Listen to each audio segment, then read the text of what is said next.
Lemieux at center ice to start the game for the Penguins. And it comes as no surprise that Coach Jean Perron has designated Guy Carbonneau as his checker against number 66. Absolutely, Dick. And I wonder if Perron can just sense the tension in the dressing room of the Montreal Canadiens. Perhaps the players are talking. He doesn't do things exactly the way last year's coach did. Chance a new coach takes, of course, when he comes in, and when you get out to a struggling start, makes it all that much more tougher. Here is Chris Chelios with a long shot from his own side of the red line. They say wave off any icing. Ryan Waller after it, along with Mo Mantha. Puck comes back for Lawler with a shot. Wide through the three, says Meloche had a funny bounce. Get away from him off the backboard. Canadians keep the puck in the Penguin zone. Kildalin, the rookie, squeezed out along the boards. Kept in by Ryan Waller. Waller over to Carbonneau. He had lots of room to go in and make a play. Elected to pass to Carbonneau, who was covered. Players fall in the corner, and Lemieux picks it up behind his own net. Only the second time Mario Lemieux has played with the Penguins here at the Montreal Forum, and it's been over a year. Here he comes. Shot! Zotar got a piece of it. End-to-end for Lemieux, and he almost cashed in with a goal. Picks up the loose puck again at the Montreal line, offside.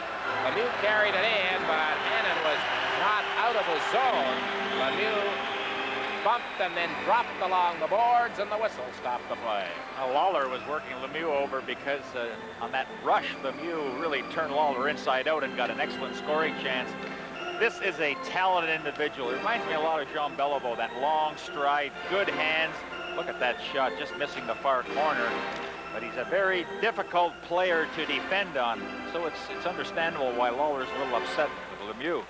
And he's talked about that, Dick, where players are starting to mug him, grab him, and make things very difficult for him. That's the price you pay for being a superstar. Rick Green on the ice, his first game since he suffered an ankle injury 3 weeks ago tonight. Tom Curver's not in uniform for the Canadiens. With Green back in action, Ludwig a shot, but the Canadiens were called on an offside. Interesting that the Canadiens would sit out because of that winning tradition that the Canadiens have always had. And that is very intimidating for a player. Doug Shedden with the puck into the center ice area. Cross-ice pass to the veteran Terry Ruskowski. A drop pass for Simpson. Simpson sidestepped the check, got rid of the puck. Here come the Canadiens back. Gainey to Boisvert. Take the shot against Doug Bodger. Boisvert turning. Bumped by Ruskowski. Gainey in the corner. Bodger watching. Gainey centers it out to Brian Skrudlin, the rookie center man. Skrudlin turned around. We got a penalty call coming up on the Penguins' number 7, Ron Busquets. Made in the corner. Well, every once in a while, you know, when a player gets position on you, sometimes that's the only resort. And you notice that Busquets didn't have good position on his player. So the Canadiens would get the first power play opportunity. Keep an eye on Naslin. He's already scored 6 power play goals this year. Face off to the left of Meloche. Mo Mantha controlling it. Gets the puck as it was tipped by his teammate Cunneyworth. And it goes down into the Canadian zone. Stéphane Richer, third leading scorer in the Canadiens. They have 2 rookies in behind Matt Stasman as far as their team scoring is concerned. Walter to Dahlin. Johnson watching him. Puck comes loose. Cunneyworth plays it around off the corner boards, and Hannon gets it. Funny bounce goes Pittsburgh's way. Randy Cunneyworth with it. Moving to the left side against Chelios. Tries to barge through. Richer steps in behind, comes up with the puck for Montreal. Stéphane Richer moving to the Pittsburgh line. Doesn't barge through like he wanted to do, and Cunneyworth winds up, drills it off the glass and down the ice. Good work by Cunneyworth on this shift, killing the penalty. And also, Dick, you know, Richer trying to go all the way through by himself. That's pretty difficult to do because players are not bad in this league, and a lot of times when you're lined up at that blue line 4 abreast, it's not often that you're going to get through all 4 of them and get past them. Sergio Momesso had the puck knocked away by Jim Magoo. They're deep in the Pittsburgh zone. 55 seconds left in the penalty, and the Penguins hoist the puck down the ice as Tom O'Regan got rid of it that time. So Pittsburgh doing a good job defending. The Canadiens have not had a shot on goal during this man advantage situation. Bobby Smith scored his first goal of the season the other night in the losing effort against Philadelphia on Wednesday. Canadiens in all kinds of trouble, Gary, trying to get organized. I think, Dick, a lot of that has to do with how aggressive the Penguins are. You know, they're not giving them a chance to set up. They're going right after them. And a lot of times when you put pressure on the opposition, it'll force a turnover. So good job by Pittsburgh. 20 seconds left in the power play. Svoboda, good pass to Carbonneau. Carbonneau to Momesso to Carbonneau. They score!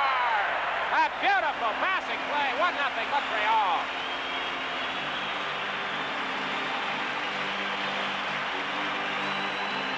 Now Well, that's the type of play that you want to bottle. You know, what a pass up the middle. Now watch this, folks. So you just keep moving that puck around. Coaches often talk about a puck can move a lot quicker than you can skate with it. Well, the Montreal Canadiens on this play gave a tremendous demonstration of how one pass can set up a 3-on-1. Well, you can see what a helpless position that Milosh was on that play. Absolutely no chance. It took them almost the entire length of the power play, and yet it was the only chance they had. They waited almost 2 minutes. The Penguins had done a super job killing it off until that moment. 1-0 Canadiens. Carbonneau's second goal of the season. Here he comes again. Back to Walter with a shot and a deflection, and the veteran Milosh reacted quickly. Robinson to Walter, and he sliced the deflection over the net. The announcement being made in behind us as Lemieux brings it to center ice. He's hauled down by Carbonneau. The Penguins bench doesn't like that. Robinson in trouble behind the net on Ruskowski's checking. Now they bring it out. Carbonneau. Lead pass for Dahlin, too far. Veteran Billy Lindstrom on the right side to Lemieux. He's intercepted by Ludwig at the Montreal line. Both these teams are coming off 2 straight losses. Something's got to give for one of them here tonight. Bodger to Lindstrom on the right side. Bumped by Skrubland. Heaney tries to reach it. And the Penguins take over in their own zone, and it's dumped down the boards by Randy Hilliard. Rick Green after it. Our first look at Rick Green in action in 3 weeks, as we mentioned.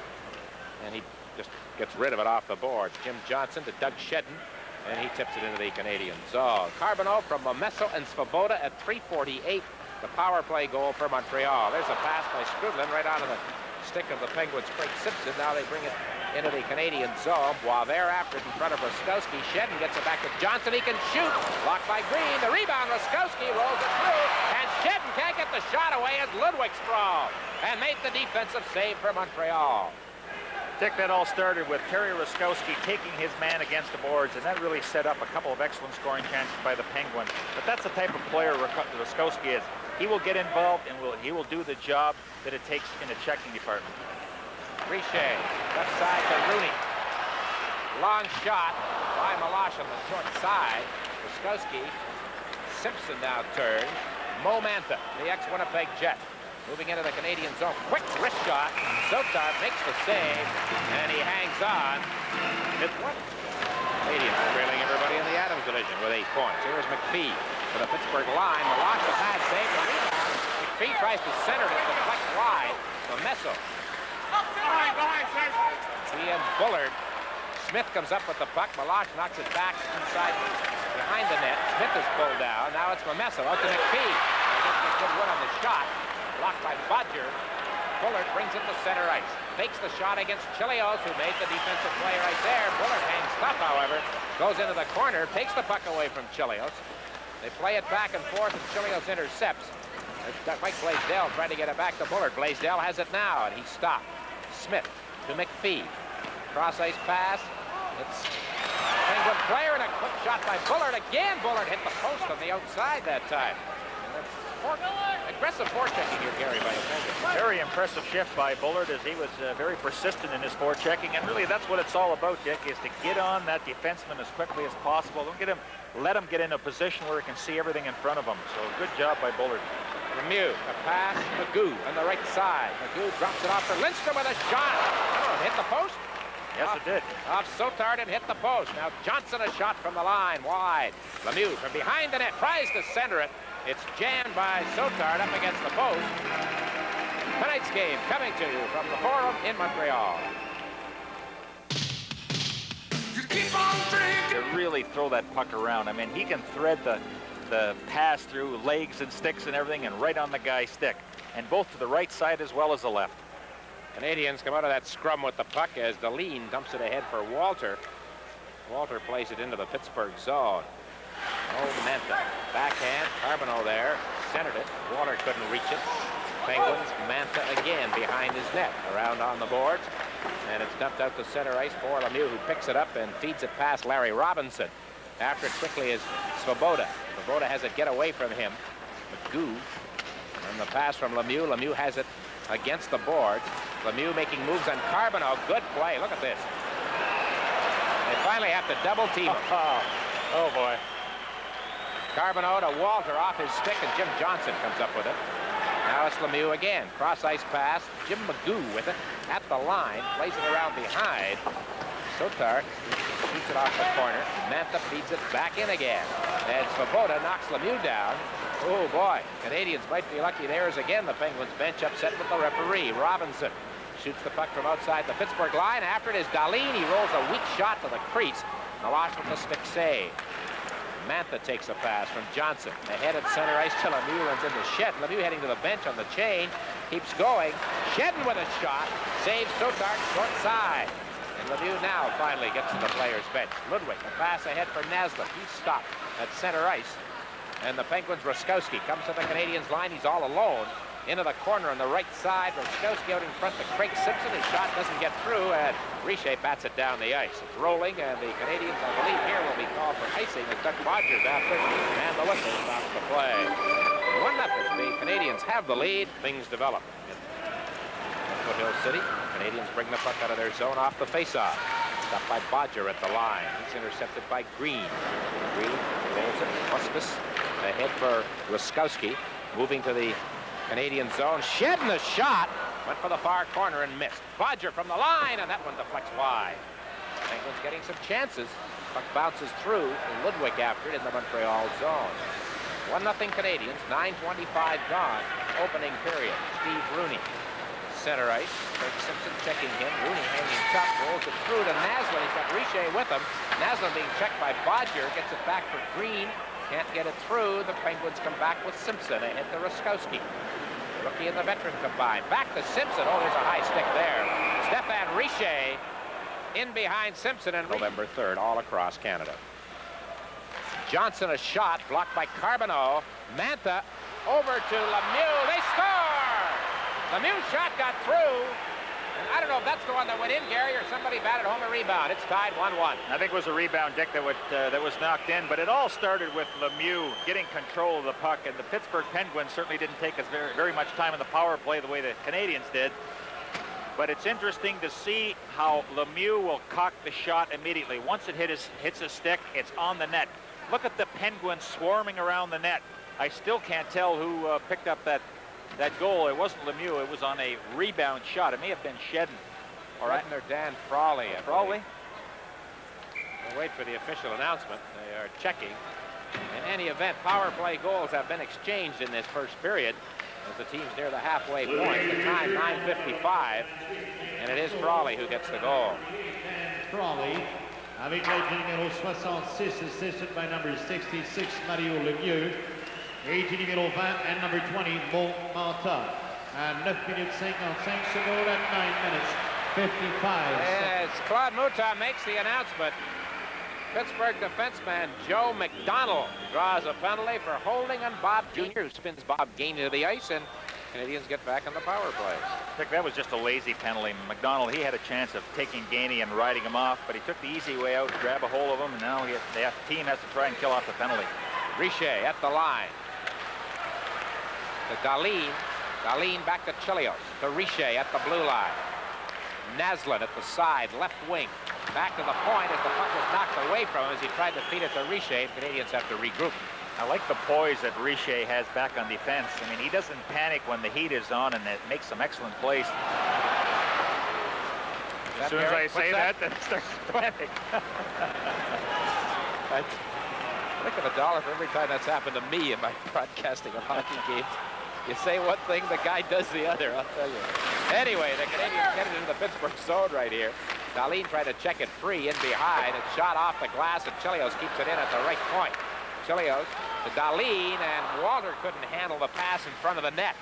Cunnyworth in the corner, kicks it free, and drills it off the corner, and the board's on the other side, and it gets a Pittsburgh bounce off the dasher board, and it goes all the way down the ice. 48 seconds left in the penalty. Canadiens. Smith, center ice. Cross-ice pass to Carbonneau. It's deflected. Play on side. Carbonneau in close. A backhand. Milosh is down. The puck is behind the net. Good chance there for Carbonneau as the Penguins. Mantha shoots it down the ice. Good play by Guy Carbonneau. Everybody seemed to stop, Gary, as if it might be offside. That's why, Dick, you always complete the play. You never slow down and try and second-guess an official. You have to continue to do your job out there. Oh, what a hit. Bobby Smith was nailed by O'Regan, tough Irishman from the Boston area.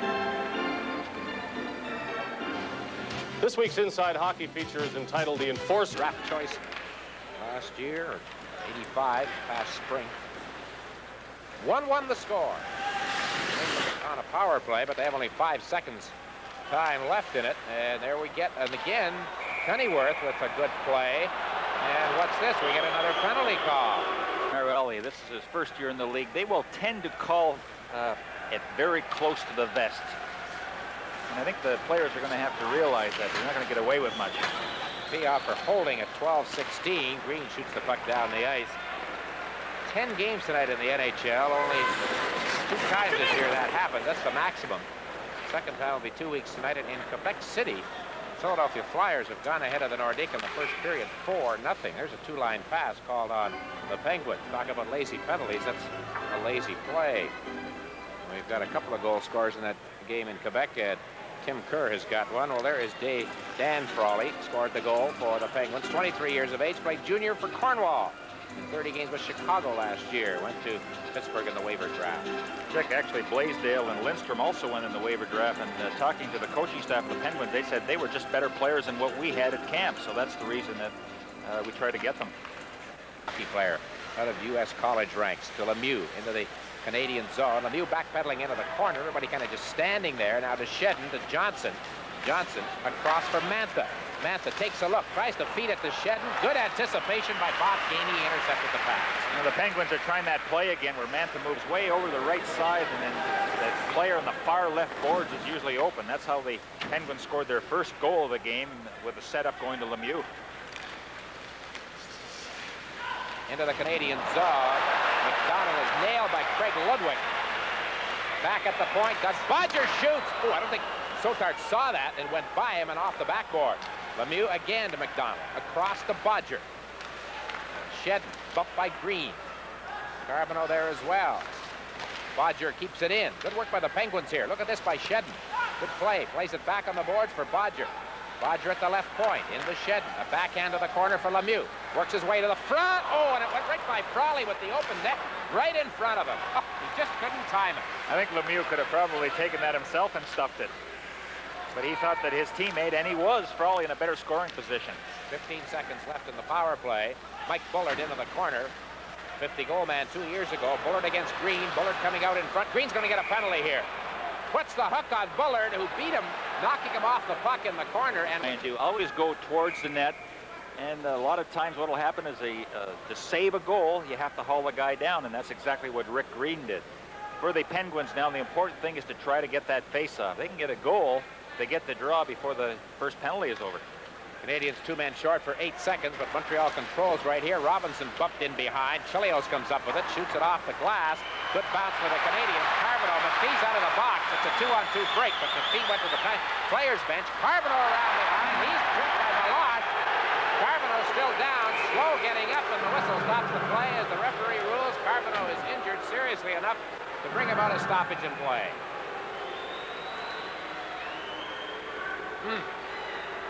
Now this is an up and over the leg of the goaltender. Guy Carbonneau hobbles off. You know, that was funny, Gary. McPhee came out of the penalty box and gave him a 2-on-2. And as he hit the blue line, he just turned and went to the bench and left Carbonneau all by himself. But I like the good speed that Carbonneau has. Look at how he's trying to ward off the player with that right leg. And then Melange just comes out and cuts down the angle. And that would be a very difficult call for the referee on that one there, Dick, because Melange is defending his area, thinking that there's going to be a shot. That's why that pad goes out. Of course, you saw how Carbonneau was flying through the air with the greatest of ease. Brian Skrudlin, the rookie center, number 39, takes his place alongside Bob Gainey, Skrudlin, and Lemieux. 1-1 the score. 5:36 left, first period here at the Montreal Forum. I'm Dick Irvin with Gary Dornhofer and Brian McFarland. We hope you're enjoying our presentation of what's been a pretty entertaining first period of hockey between the Penguins and the Canadiens. Puck in the Montreal zone. Robinson golfs it. Simpson keeps it in at the line. Frawley, Shedden behind the net. Chelios checking on him. They jam up against the backboards. Frawley digs it free to Lemieux. Back to Mantha at the left point. shot to the side of the net. Shedden was turned around. Brawley is dumped. This time the play goes right on. Puck to the line, kept in by Simpson. He falls, puck's underneath him, he kicks it free, and the Canadiens feed it out to Gainey. He's got Scribblen training on the left side. Gainey is shot, and Malash makes the save. Gainey let it go. Now it's Lemieux. From the center ice area, end over end. Puck into the corner on the far side. Mantha follows in for Pittsburgh. Puck free and flipped now high into the center ice area, and the Penguins have to regroup. 35 seconds left in the Canadiens' penalty. Lemieux calls it an offside as he's in too deep in the Canadian zone. Well, the score is still 1-1, and we have 36 seconds left in the green penalty. Well, there is number 18, Craig Simpson, number 2 overall in this year's NHL draft, just 18 years of age, from London, Ontario, and played collegiately at Michigan State. I asked Bob Barry, what type of player in the National Hockey League would you compare him to? And he mentioned Dave Andreychuk.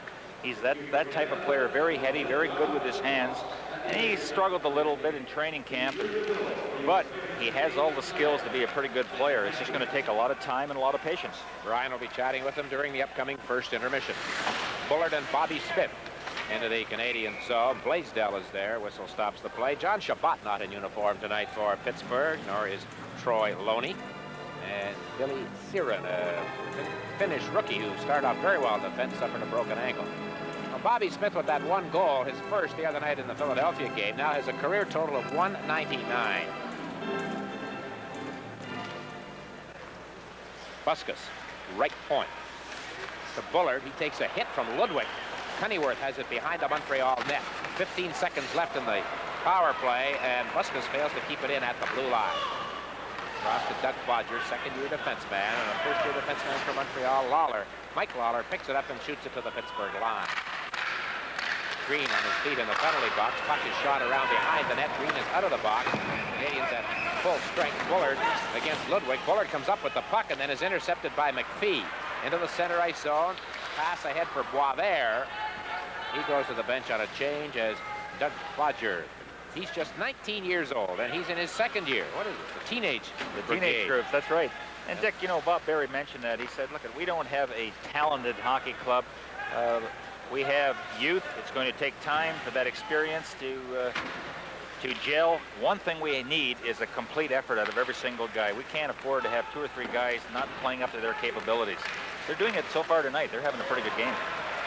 1-1 the score at center ice. Chelios battling with Cunnyworth. Smith follows up on the play. Drop pass for Naslund. Naslund stick handles it on the far side. McPhee is shot, and Johnson was able to get over, get his stick in the way of it, and deflect the puck over the glass and into the crowd. I'll tell you all about him. Robinson with a shot right through. Malash the save. And what have we got here? A holding penalty. It looks like a Tom O'Regan. Svoboda and Robinson at the point positions as they have another power play opportunity. Both goals in the game coming on power plays. Naslund gets it back to Robinson. Across for Svoboda. Robinson a shot wide through the screen. Buskus flips it and it gets out to center ice. Dick, it seems like this whole first period has been lazy penalties by both teams and a chance to show what your specialty teams can do in the way of power play and penalty killing. Penguins out shooting the Canadiens 8-6. Svoboda, as the Canadiens again have trouble in their own zone. Svoboda left side for Smith. Out to Walter, and his shot off the mark, went off the heel of his stick. That was a nice play. Except for the shot by Walter when he couldn't control the puck properly, and Hannon shoots it down the ice, and the Penguins make a change as Magoo and Lindstrom take over up front. Smith. Bodger was there, got a piece of him. Naslund can't control it at center ice, and here's Magoo into the Canadian zone, stopped by Robinson. Here's the puck, bounces right through from Amesso. What a break for him, and it's knocked away from behind. Good play by Jim Magoo. They say he's got speed, and did he show it there? Oh, has he ever, Dick? And you're going to love the way he plays. Just a little guy, but he sticks his nose in the crowd. And Barry mentioned that he's had so many scoring chances. He could have 10, 11 goals already. He just can't put the puck in the net. Canadiens bring it out. 40 seconds left in the power play as Momesso comes to the line. Into Carbonneau, who's back in action. The puck rolls through to Malash. And we get a whistle stopping the play. Now we have an NHL update ready for you. Here's Brian McFarland. Toronto Maple Leafs get a break late. Magoo coming back, and and really doing a job. And, you know, that's what coaches really look for. When you lose possession of the puck, do you put your head down and come back as quickly as you can and try and save a goal? Magoo certainly did there. Vancouver leading Buffalo 2-1 early in the piece out at the Pacific Coliseum. Canucks off to a pretty good start. 4-4, Boston and Chicago. That's a shootout. Charlie Simmer, another goal for the Bruins. Richer winds up, lets it go, it gets through, and Milosh got his stick on it. Chelios out in front, across the ice. Dahlin to the left side for Richer. Back to Dahlin along the boards. To Richer, 2 rookies. Back to Dahlin again. What does he do with it? Feeds it across to Chelios. Lets it go. Milosh the save. Cunnyworth plays it off the boards, down the ice. So some pressure there by the Canadiens, who got set up, and it was Chelios who took the shot. Teams passing into the final end of play now in this first period. And the penalty is now over. Here comes Dahlin trying to barge through. Can't do it. Chelios keeping it in at the line, in trouble. Lemieux trying to get it out to center ice for Magoo. Look at Chelios. Now, real scrum going on, and finally Lemieux dubs it off the stick of a mess when it goes to Green. 1-1 the score as they play in the final minute in this opening period at the Montreal Forum. Lindstrom to Lemieux. Winds up, fires it. Green was in the way, and the Canadiens bring it back with Carbonneau. The Pittsburgh line with Boisvert, who lets it go, and a flip shot as it seemed to hit a stick on the way in is grabbed. Goaltending setup. Denny Aaron hasn't been in uniform yet this year. He has a hand injury. Another much-traveled member of the Penguins team. Here's Strudlin. Stopped at center ice. Lemieux fell down trying to reach the puck, and Boisvert comes up with it. 10 seconds left in the period. Strudlin checked by Lemieux. Into Ruskowski. He's forced wide, and that should do it as Frawley hustles after it, but can't make contact against Rick Green, and the siren goes. So Gary, penalties sort of dominated the period, but it moved along. Coaches say you had a little problem early in the year, but you're really finding your game now. Do you feel that way? Definitely, yeah. The first 3 games I played very sparingly, and I think it was just a matter of getting accustomed to the new style of play and the quickness of the game and all that. But the next 2 games I didn't play at all, so that was sort of a jolt to me, and that was kind of hard to handle. But they gave me a chance in Toronto a couple weeks back, and I played a regular shift, and I think that's the kind of spark I needed. I needed to get on regularly and just get a flow into the game, and I think things have gone well from there. A little different tempo than college hockey at Michigan State. There's no question. You know, guys are so much more talented, and everything happens that much quicker, and the game's so much faster.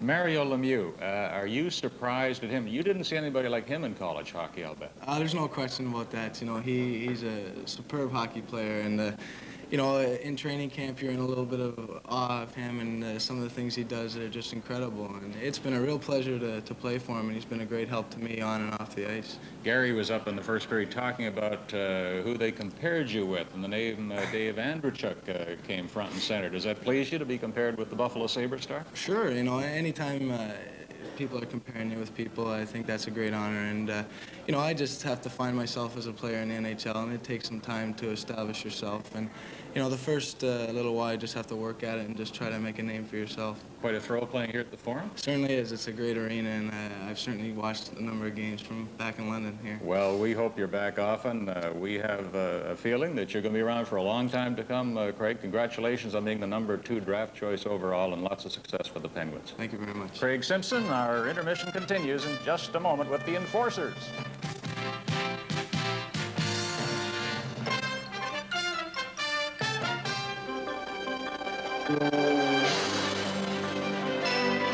A lot of you are watching this commercial on a 20-inch TV. Nice, but a little crowded. Some of you have a 26-inch set. Gives you a little more elbow room. Now, this is Zenith's new 29-inch television, the big picture, with more picture from corner to corner, plus an incredibly sharp, even larger image. Zenith, Advanced System 3 29-inch television, a size you can get comfortable with. The smart sets, smarter than ever. Ever since man invented machines to move people, he has sought new ways to defeat the wind's resistance. And now there's a totally new aerodynamic design for this age. Ford brings you the age of Aerostar. Aerostar, take it to the school. Take it to the campsite. Take it to the movies. Take it to the lumberyard, or take it to the max. Yes, anywhere you take it, Aerostar proves its versatility. Aerostar! Ford Aerostar. A night of music, a night of stars. Tina Turner, Bryan Adams, a special Juno for Tears Are Not Enough. Andrea Martin, Martin Short host the Junos Monday.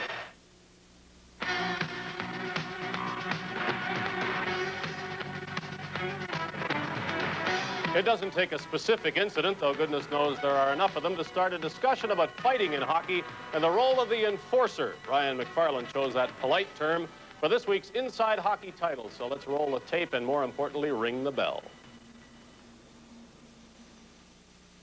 Now here's the fight right off the face-off. Dwight Schofield and Jeff Brubaker. We've all heard Rodney Dangerfield's old line, "I went to the fights and a hockey game broke out." It may be a funny line, but the fights themselves often aren't very funny. Are they really necessary in hockey? Should they be abolished? In this week's hockey news, Barry Beck calls for a ban on fighting in the NHL. But fighting has always been a part of the game. One of the best-known enforcers of all time was Montreal's John Ferguson. In the 70s, Dave the Hammer Schultz was the enforcer for the Broad Street Bullies. In recent seasons, Chris Nyland has been resident pugilist at the Montreal Forum, and he doesn't agree with Barry Beck that fighting should be banned in the NHL. I don't know. I kind of like it to keep it in the game. I think the league has tried a few times. It's always been brought up to the question about fighting, and the league standpoint is, as much as I've heard from John Ziegler, is that you know, it's a great outlet for guys to let out their frustrations, and there's nothing wrong with a good fight one-on-one.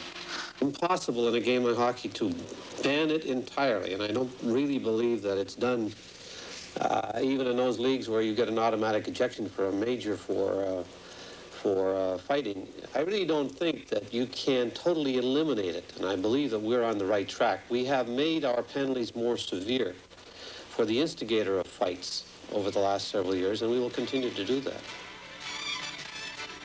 The role of the enforcer is common in all four divisions. Look at the Smythe division, considered to be the toughest division in the league, where the Oilers' Dave Semenko won't be intimidated by Calgary's Tim Hunter and vice versa. Either one strikes fear into the heart of Winnipeg tough guy Jim Kite. Well, it's a necessity, and why I say that is because the game hasn't changed that much in the last 50 years, and you still have to go in those buildings to do the job. There's always a certain amount of intimidation in hockey, and it's a situation where you have to be prepared, and you have to be prepared with the good skaters and the tough guys. And like I say, we've tried a lot of things to take the intimidation out of the game, but it'll never leave. And you have to fight fire with fire. Anytime another team's got a guy that's going to intimidate your players, we have to have someone that's going to counteract that. We can't let our players be intimidated, and other teams don't want their players to be intimidated. Semenko, quick to react if someone even glares at Wayne Gretzky, thinks every team needs an enforcer.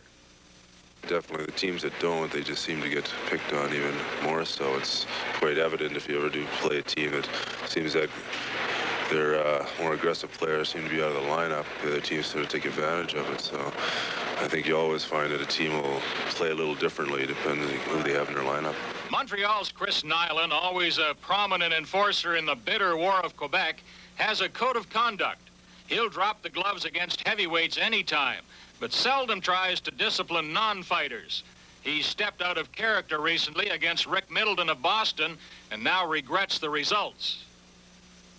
He had come up and caught me in the head with a stick, and when I turned and saw it was Rick Middleton, and like I didn't want to fight him because it isn't my style, as you said, and I think if it was Curran or Kluzak, I would have dropped my gloves and went after him, but it was him, so I wanted to give him a shot with my glove, and I turned and gave him a shot, and I still, to this day, don't think I hit him with a stick. I think I hit him mostly with a glove, and I jawed his false teeth loose. And, you know, it didn't make me feel good that I did it to a guy like him. But, you know, that's sometimes things like that happen in the game. And I wasn't happy about it, but, you know, that's the way it goes. This week's headlines, hockey fights peddled on video, raises the question, is there entertainment value in a fight video? Brian O'Neill doesn't think so. I have to suspect anybody would buy one of those tapes. I've never seen it myself. I've heard about it. I think you have to be into that type of thing to want to watch. I guess it's like that picture Slapshot. I still haven't seen it, but I guess there's an element of people that might see it several times, and there'd be the same type of people would buy that videotape. John Ferguson thinks the fights and the enforcers add to the entertainment value of hockey. There's no question about it. We had a certain altercation in Calgary. We come back into our own building, we have a sellout. We turn 400 people away. It's not going to leave the spectator. The spectator enjoys good, solid, tough play. I'm not saying you should go out and hurt somebody badly, but it's there. And spectators still love the tough guys. You can go into any building and see all the signs hanging up, and it's not going to change. Don Cherry is known to have an opinion or two on this subject, and his turn comes next. Hockey Night in Canada continues in the Coach's Corner in just a moment. Their players. All an enforcer does is the player that isn't as brave or isn't as courageous as some of the other players, he suddenly becomes that when he has one individual in the hockey club that's going to do a lot of the tough work for him. All right, we'll see who does the work tougher otherwise here in the second period, a 1-1 tie. Ryan Walter, as the Canadiens fire the puck into the net, lets it go around the boards. Carbonneau doesn't touch it. It comes back for Lawler at the point. It bounces through in front of the net. Carbonneau, a weak shot, and the whistle goes. Meloche made the save, and we got an early stoppage in play. Now we go back to Brian, and here's another report from NHL Update. We got a goal from the Johnson. Couldn't handle it, but get rid of it quickly. Got up to it. Lawler stops the puck at the Canadiens line. 8-8, the shots on goal in the first period. Carbonneau on a long pass from Chelios. Went off his stick. Mantha after it. Walter in deep. Mantha to Lemieux. Lemieux to Hannon on the left side. Picked up off the boards. And look out, Leon Stickley gets caught in the traffic jam along the boards as the Penguins bring it into the Canadian zone. Bullard and Dahlin. Now look at it. We got Hannon upset. A shot knocked out in front by Green as Bodger let it go. Lemieux picks the puck up to Bullard. Back to Lemieux. Now it's Hannon. Into the corner. Green watching. Dave Hannon's in a rough shift. Bullard comes up with it. Falls. Still with the puck. Finally Carbonneau. Dahlin, right side. Bodger rides him off at the center ice zone. Chelios at the Canadiens line to Green. Penguins making a change right here. So are the Canadiens. Rooney redirects the puck into the Pittsburgh zone. Bodger takes over behind his own goal for Pittsburgh. I like that kid, Bodger. Always played well against Montreal. Here is Simpson over Ruskowski. He scores right through the legs of Dutch Sotar. And the Penguins take a 2-1 lead. Oh, good for Craig Simpson. You know, every time he hits the ice now, Dick, you know, that's just a little more confidence. And I think playing with Ruskowski will have such a positive influence on him. Watch this pass. He's going to the right, and he slips the pass to the left. And, of course, Ruskowski at the top of the circle, that's when you want to shoot the puck. Here it is again. But watch Sotar. He's going down, and the shot hasn't even reached him. From a goaltender's position, just stand there. If he would have just stood there, the puck would have hit him in the pads. Terry Ruskowski's 5th goal of the season, and the Penguins have a 1-goal lead early in this second period. Terry Ruskowski, avec l'aide numéro 18, assisted by number 18, Craig Simpson, age numéro 14, and number 14, Doug Shedden. At 1 minute 38 seconds and 1 minute 38 seconds. Johnson has the puck behind his own net. Mantha plays it on the far side for Lindstrom. Now it's Robinson chasing Lindstrom's lead pass into the Canadian zone. Over the line, back in again. The Penguins called in the offside. So Pittsburgh has the lead with 2 minutes gone in the second. And the Penguins control. Robinson tried to keep the puck in the zone. Did with Dahlin. Dahlin with a shot. Went off his own man, Walter. The side of the net, Walter rolled it through the crease. Svoboda plays it on the boards for Carbonneau. Carbonneau checked by Lemieux. It's into the corner and over the stick of Ryan Walter. Dahlin hops onto it, tries to set up Carbonneau. Pass was blocked by Lemieux. Canadiens still in the Penguin zone. Carbonneau, again it's Lemieux intercepting a pass, and Lindstrom feeds it ahead to Magoo. The guy Gary Dornhofer likes it. He stopped. Following in is Lindstrom. Lindstrom knocked down by Robinson. He's going to get a penalty. And the penalty beat goes on in the same fashion that we saw it, Gary, and you referred to it in the first period. Doesn't take much tonight. That time, Robinson with the stick on Lindstrom to knock him down. Likely a hooking call on the Canadiens' veteran defenseman. Of course, Dick, we're up here watching, and the referee is right down on the ice. And, you know, are the penalties the type of penalties that would be called in every single game? Obviously, Morelli seems to think so, as Robinson heads for the penalty box. Numéro 19 pour Larry Robinson. 2 minutes pour avoir accroché à 2 minutes 36 secondes. Canadiens penalty number 19, Larry Robinson. 2 minutes for hooking at 2 minutes 36 seconds. Dick, the question I wanted to ask you, are the Canadiens the same team with Nyland out of the lineup? Yeah, good point. You know, you go to a place like Quebec City the other night, the rabble-rousers weren't there. Mario Tremblay always plays well in Quebec, because he likes to mix it up. I suppose, well, you know, what's as interesting, you and Cherry say, you got to have one on the team to keep everybody else honest. Dick, this morning when I was at practice here, when the Penguins were coming in, you know the first question they ask, I heard conversation, not who's scoring all the goals, who's playing great offensively, will Nyland be in the lineup tonight? No, he's not, but this is the last game of his 8-game suspension, and we've got a penalty call on the Penguins.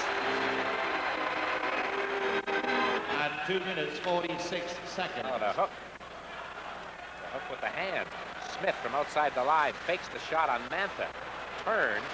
Bobby Smith almost lost it to Lemieux. Had he done so, Lemieux would have been home free. Puck at center ice. Smith picks it up again. Smith works to the line with Dahlin on the right side. Dahlin moving in, fan on the shot. He's doing that a lot lately. He had a great scoring start. Last few games, he's been set up and hasn't got the shot away. Ludwig to Dahlin on the right side. That time he does. Gets through to Malash. Lindstrom battles the puck free. 5 on 5 here, and the Canadiens controlling. Johnson down the left side. Around behind the Canadiens net, Gainey picks it up. Plays it back from whence it came. Ludwig. Over to Gainey, a little too far. Naslund tips it to center ice, but doesn't hold it up enough, and Gainey couldn't reach it. Johnson shoots it back into the Canadian zone. We have a 2-1 hockey game with the Penguins leading Montreal early in this second period. Here comes Naslund. Hasn't had a goal in his last 2 games. Naslund working in, a shot. Malash had the angle blocked, and he made the save. Naslund's angle pretty severe, Gary, on the play. Yes, it was, but I liked the way Malash moved. He was in real great position. Didn't give Naslund a thing to shoot at. Gainey knocks Hillier to the ice. Svoboda to Chelios. To the Pittsburgh zone on the right side. Chelios to Gainey with a shot. Malash the save. The rebound's there. So is Chelios, but Malash has the puck underneath his legs, and he hangs on. And the pace is really series. The North Stars defeated the Canadiens 1980. His 7th game here in Montreal. He was absolutely magnificent. 26 seconds left in the Pittsburgh penalty. The Bodger, 15 seconds left to Robinson's penalty. Chelios over to Svoboda. Svoboda couldn't get the pass back, but Gainey keeps it in the zone. Svoboda fakes the shot. Forced wide by Cunnyworth. Now it's Gainey with a shot off the stick of Malash. Does it go out of play? Yes, and the whistle goes. So the veteran goaltender, who I must say, Gary, in the third going on, it's also a very tiring job. It takes a lot of effort to move some of the big forwards from in front. Robinson getting ready to come onto the ice. He has 2 seconds left. Puck is dropped. Robinson's back in action. The Canadiens have an advantage for 10 seconds. And they misfire with a pass back to Chelios. Larry Robinson came out of the penalty box, picks up the puck in the neutral zone. Pass on the left side. Naslund has it.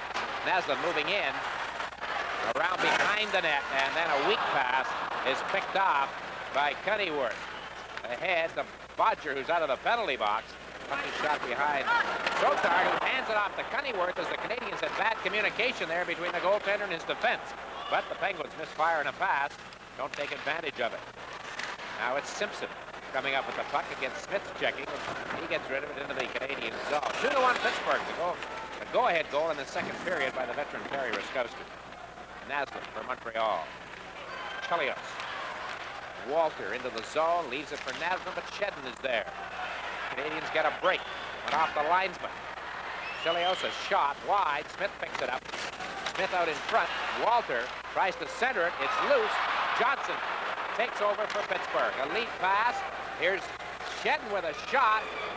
high on Sotar. The rebound grabbed in by Bobby Smith, who plays it around on the boards. Bodger comes in.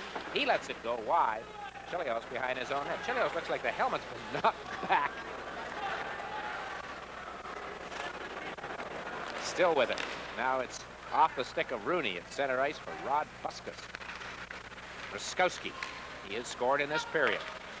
Pass. Simpson on the left side. Working his way in. Goes by Boisvert. Shot wide. Rooney for the Canadiens ahead for Richer. Canadiens with 3 rookies on the forward line. Pass broken up by Bodger at the line. Buskus takes over in his own zone. Ahead for Simpson. Simpson sidesteps Rooney. Puck goes loose. Green, the referee, got in the way of the puck rolling down the boards, and Cunnyworth moves into the Canadian zone. Fakes the shot. Lets the second one go, and it's high and wide on the wrist shot. While there, down the left side. Ridden off by Bullard. Cunnyworth coming back, overskates the puck, picks it up again, fires it. Ludwig was standing there, and the Canadians Walter ahead for Dali. Right side, Penguin zone for Kel Dali. As a shot goes, it got through. Meloche made the save with the blocker. Again, you had Ryan Walter, Gary, parked very close to Gilles Meloche in the goal crease area. Dahlin moved very well laterally there, Dick, and was able to turn the defenseman inside out and let that good wrist shot go. Team captain Mike Bullard for the Penguins into the Canadian zone. Shoots it into the corner. Centering pass intended for Magoo from Blaisdell was blocked, and Carbonneau then hands it right back to Magoo. Should I mention that I'm wondering if Magoo is nearsighted? No, I won't mention that at all. Puck shot down into the Canadian zone. 2-1 Pittsburgh. 7.5 minutes gone. Second period. Puck shot into the Penguin zone. No icing save the linesman, so Doug Bodger plays it ahead for Magoo on the left side. He's got Lindstrom on the right wing. Magoo into the Montreal end of the ring. In front for Lindstrom. Good defensive play by Petras Svoboda. He brings it out to the center ice area. Shoots it into the Pittsburgh zone. This is going to be icing. If Bodger gets to it before Carbonneau, and he does. And the whistle stops the play. Perron wanted him on this face-off with Lemieux. Robinson, as the Canadians control anyway, plays it behind for Svoboda. Robinson again, ahead, off the stick of Skrudland, and it gets by him for Hilliard. Lindstrom to Lemieux. Lemieux against Robinson, passes it. Front the net, and it's dumped out to center ice. Mario Lemieux, the MVP of the All-Star game, played last February in Calgary. Can you imagine Lemieux playing with the likes of Tonelli and Bossy on the line? Lindstrom and Magoo, with all due respect, just look at their goal totals. You see a fella gets 100 points for a team like Pittsburgh, and out of the playoff team, you realize he's doing something right. Here he is again. Lemieux tries to drop it off to Magoo. Couldn't find the target. Canadians come back. Bobby Smith, he's all alone at the Pittsburgh blue line, and is stopped at the line by Lindstrom's check. Now it's Lemieux knocking Chilios off the puck. Lemieux moving in against Bobby Smith. Lemieux hauled down. This time play goes right on as Lemieux looks toward the referee, and the Canadians come back with McPhee to the Pittsburgh line on the stick handle with a shot. Save the rebound. That's Skrudland couldn't find it. Messo, make that for Messo. Good play by McPhee and a good stop by Meloche. Johnson in the corner. Messo checking him. In the corner, Messo comes up with the puck, but then doesn't do anything with it. And Johnson was able to recover, and Ruskowski now ahead for Lindstrom as the Penguins bring it out into the center ice area. There's a heck of a goal, and stood there and let the defenseman recover on the play and pick it up again. McPhee, a pass too far for Messo, off the board, and Mantha takes over. Mo Mantha goes around behind his own net. Ahead in the center ice area. Ruskowski had a pass from Simpson back at the line for Shedden. And they're broken up there. There's a good example of Penguins coming out of their own end, Dick. If you have time, how easy it is to make that good play coming up the middle. And that's why the art of forechecking. Get in there in a hurry so that you have the defenseman with his head against the glass. Then it's very difficult. Here's Shedden with Simpson into the Canadian zone. Simpson on the left side with a shot that gets through. Sotar makes the save, and he hangs on. Only the third shot for Pittsburgh in this period. The Pittsburgh Penguins have just 2 victories. The last one was on December 4th, 1980, almost 5 years ago. They're working hard tonight. It's exactly what you said they have to do. They have to work.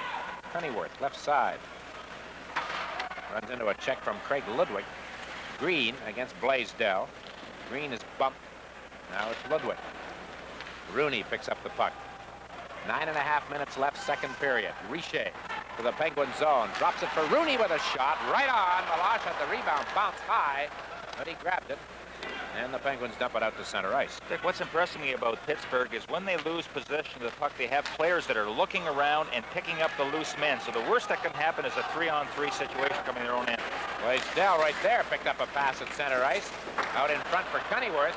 Does he get a shot away? No, but Bullard tries to work it free. Back at the point for Mantha. His drive knocked down by Green. Green to Gainey on the left side. Gainey bumped from behind by Cunnyworth. Green comes in as well. And the traffic jam brings about a stoppage in play. This is Hockey Night in Canada from last season. It's unbelievable. Here comes Dahlin working against Johnson. A backhand goes up into the crowd. Just to mention those statistics, something like Gary Dornhofer used to do in Niagara Falls. 133 goals, 149 assists, 282 points. Add another 100 in his rookie year in the NHL. I was the checker. Countryman and from the same hometown, Mats Naslund, who was off to such a super scoring start for Montreal. Here's Dahlin picking up a loose puck against Johnson. But did a good job to get the shot away, but Meloche was down, didn't have much on it, and the Canadiens rookie is sitting on the puck, and the ruling is the faceoff will come outside the trip, their longest trip of the season. It's funny how you hear the fellows talking, Gary, as they consider their plight in the basement of the Adams division. We can't fall too far behind. Here's Carbonneau to Naslund. We got a penalty call coming up here. We get a holding call. Canadiens will get a power play opportunity. Perron had a new line combination out there. Carbonneau, Gainey, and Naslund. Now they'll go on the power play. Corner and out over the line. Hannon is after it quickly. Good hustle by Dave Hannon moving into the Canadian zone. Now swings back and then gets rid of the puck. Robinson to Bobby Smith. Straight up the center ice lane. Smith moving to the Pittsburgh zone. Along the left wing boards. Loses control of the puck. Svoboda tries to keep it in at the line. Can't do it. Hannon knocks it free. Runs into Robinson. And the loose puck is picked up by Smith. Now it's Momesso on the right side. Stopped by Bodger. Fans getting a bit restless in the background as the Canadiens having trouble getting something going right here. Now it's McPhee. Cross ice pass to Momesso. Drops it off to Smith. Smith plays it to Robinson. Over to Svoboda. Traffic in front of the net. Svoboda shoots it into the corner for Momesso. McPhee. Bobby Smith in the corner. They're doing everything but getting set up for a shot. The Penguins are working hard. Is it kept in by Robinson? Yes. To Momesso. Back to Smith. Smith over to Svoboda. He was turned around. Gets the shot away. Meloche made the stick save. In the corner for Momesso. Uses his size to get the puck back to Svoboda. Lets it go. End over end. Tosses in front. Knocked away by Bodger. Played on the boards. Robinson keeps it in. Big pressure, Gary, but not what you'd call a tough, hard shot yet anyway. Busquets intercepted by Svoboda. Over to Robinson. In for McPhee. A shot. Meloche with the glove save, and he hangs on. Tonight, especially on a power play.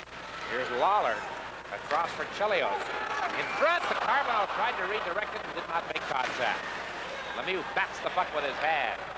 12 seconds left in the penalty. Canadiens with one last gasp remaining, and they misfire on the pass. Lawler picks it up across for Chelios. Lindstrom ready to come back on the ice. Puck to the line for Walter. To Carbonneau. Back to Walter. Runs into Mantha. Carbonneau comes up with it in the Pittsburgh zone and is intercepted. And the Penguins bring it back.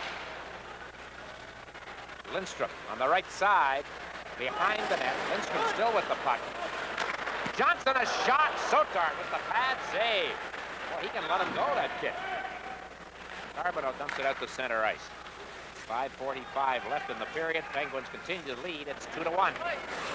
Lawler to Chelios. Chelios, a pass at center ice to Ryan Walter, who flips it high into the corner. Dahlin is after it. Magoo holds him up, turns, and here he comes. Jim Magoo, good pass to Shedden, right wing, a shot. Sotar, big rebound comes up, and it's picked up by Richer. Pass for Naslund at center ice. Naslund to Gainey on the left side. Gainey couldn't control it. Now it's Richer in the corner. Pumped by Magoo. That little guy's all over the place, isn't he? Like a bouncing ball. Richer shoots wide. Good job by Richer. Puck was on edge. As I said, Dick, you're going to love the guy. Right.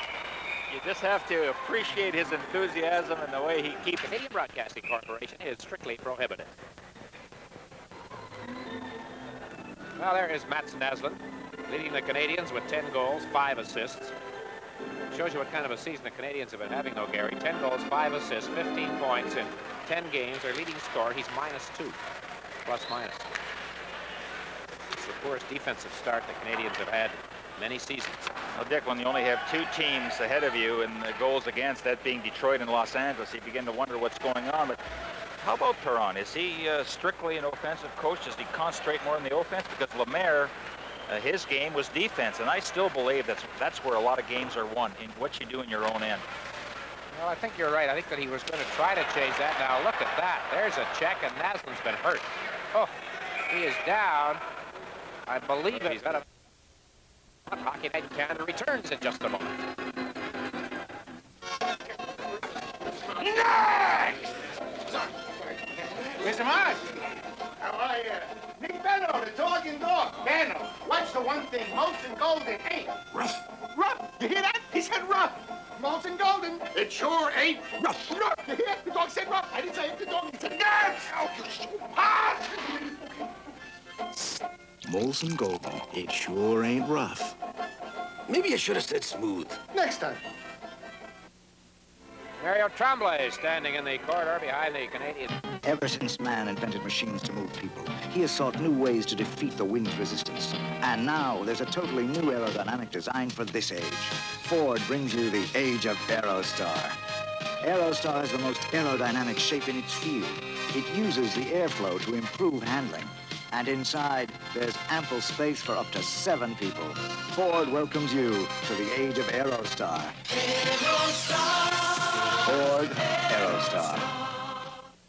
With 39, Brian Strudlin, 2 minutes for cross-checking at 18 minutes. Well, even though the Canadiens outshot the Penguins in that second period, Dick, it was... Well, I'll tell you, I very well could, because, Brian, you know, going into the regular season, I thought this was a better team than last year, and last year this team finished first in the Adams division. I looked at the goaltending, and I said, wow, look at that Patrick Roy.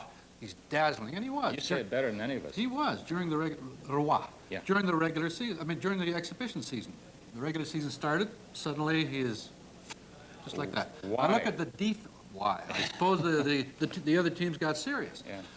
You look at the defense. I thought this was the best group of defensemen in the National Hockey League as a group. The season starts, and suddenly they're allowing, along with the goaltenders, more than 5 goals per game against, which is terrible. The forwards, well, the forwards are the forwards. You know, there wasn't a great deal of offense on the forwards going into the season. They're playing fairly well offensively, but as a group, good heavens, 4 and 6 going into the game tonight, it's embarrassing. I mean, I named this team to finish first in the Adams division. And as I sit here right now, I am embarrassed. I don't plan to lose this particular shirt, but I am embarrassed because the team simply is not playing well at all as a team. Well, there's a long way to go yet. Where do you think this team will finish now? First in the Adams division, of course. What do you think? You think I'm going to change horses right now? All right. You've looked at the players on the ice. What about the man behind the bench? Well, what Jean Perron is discovering, much to his dismay perhaps, is that it is a very, very difficult job behind the bench, especially for a first-year man. He's feeling the heat already. People are starting to ask questions by people, I mean the media in this town, and I include all the media folks. You know, they're with you win or tie if you happen to be a coach or a team. And that's been the case with the Canadiens thus far. They're asking a lot of questions about Jean Perron, but it's far too early to ask questions about a coach, especially in his first year. He's a very hard-working guy. He's an intelligent guy. I think he can do the job. But is there another city in the league that is tougher on coaches than Montreal, or the media I'm talking about now? I wouldn't think so. You know, I mean, there's so much media in this city. I would imagine that in Quebec City, they're pretty tough. I mean, they're easy on Dan Maloney in Toronto, I think. I would say extremely so, but Dan Maloney's a pretty nice guy, and he hasn't got much of a hockey club. You're supposed to have a hockey team in Montreal, and you're supposed to have one in Quebec, and I think they're probably pretty tough on Bergeron in Quebec when he's not winning, just as they're tough on coaches in Montreal when they're not winning. Unhappily for Montreal, they haven't been winning very much at all, and that's going to make it tougher and tougher. Does that tidy up your comments on the team? Because I had a question about Doug Harvey I wanted to add. Going back a few days to the big night here. Go right ahead. Do you have especially fond memories of Harvey? One special anecdote, something especially you've written about him. Tell us something about The one game that I remember about Doug Harvey, the Canadiens went into New York with 3 defensemen. 1, 2, 3. One of the defensemen was the late Murray Balfour. Okay? Doug Harvey played 51 minutes in that game. The Canadiens won the game, as I recall, 3-1. And about 10 days later, they discovered that Doug Harvey was playing the entire game on a cracked ankle. Now that, of course, is Doug Harvey. Nothing stopped Doug Harvey. He was certainly among the very, very best, and I was delighted to be part of the great celebrations that took place here for him. Where do you rank him in relation to Orr? Number 2. Number 2? Number 2. Orr is still number 1. Orr did so many things. You know, you said he pulled me out of my seat more often than any other hockey player that I've ever seen. I imagine that probably Wayne Gretzky will soon take over, but Orr was number 1. We pulled you out of your seat to come here, and we appreciate it. Red Fisher, thank you very much. NHL Update coming up when our second intermission continues in a moment.